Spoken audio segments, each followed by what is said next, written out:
કેમ છો બધા? વાંચવાની જોરદાર તૈયારી ચાલતી હશે ને મિત્રો?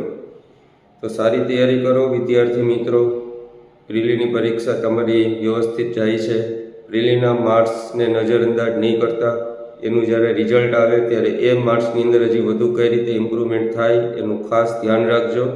કારણ કે તમારા જે પ્રિલીના માર્ક્સ છે એની આસપાસ જ બોર્ડના માર્ક્સ આવવાની શક્યતાઓ રહેતી હોય છે. એમાં કોઈ ચમત્કાર નથી થતા કે તમારા પ્રિલીની અંદર 50 કે 56 માર્ક્સ આવ્યા અને બોર્ડની અંદર તમારા 76 માર્ક્સ કે 78 માર્ક્સ થઈ ગયા. એવી કોઈ શક્યતાઓ બહુ ઓછી હોય છે. કારણ કે 20-25 દિવસના સમયની અંદર 30 માર્ક્સની મહેનત વધારવી ઘણું અઘરું છે. થઈ જાય તો ઘણું સારું, મારા બેસ્ટ ઓફ લક. પણ જે માર્ક્સ આવ્યા છે એમાંથી 5 માર્ક્સ 10 માર્ક્સનો પણ જો ઉછાળો આવે તો પણ ઘણું સારું કહેવાય. તો આ વસ્તુનું ખાસ ધ્યાન રાખજો.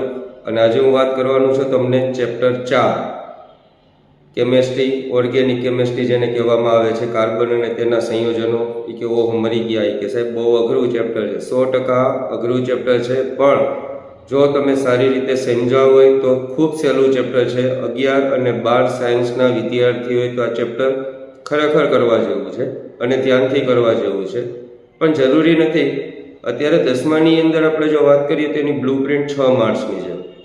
એટલે કે તમારો એક પ્રશ્ન સેક્શન ડીની અંદર આવશે અને બાકીના 2 પ્રશ્ન છે તમારા સેક્શન એમાં આવશે. તો સેક્શન ડીની અંદર તો તમે જનરલ ઓપ્શનમાં પ્રશ્ન કાઢી શકો છો.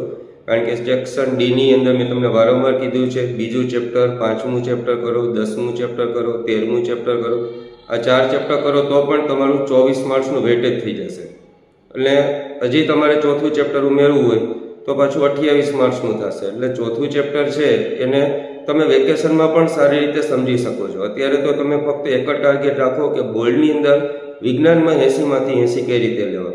તો 4થા ચેપ્ટરનું બહુ ટેન્શન લેવાની જરૂર નથી. 4થું ચેપ્ટર છે તો તમે વેકેશનમાં પણ આરામથી સમજી શકો. કારણ કે બીજા જ દિવસથી કંઈ 11મું ધોરણ શરૂ નથી થઈ જવાનું. તમારી પાસે વચ્ચે ઘણો બધો સમય હોય છે. તો આ સમયમાં તમે 4થું ચેપ્ટર છે ફરીથી કરી શકો.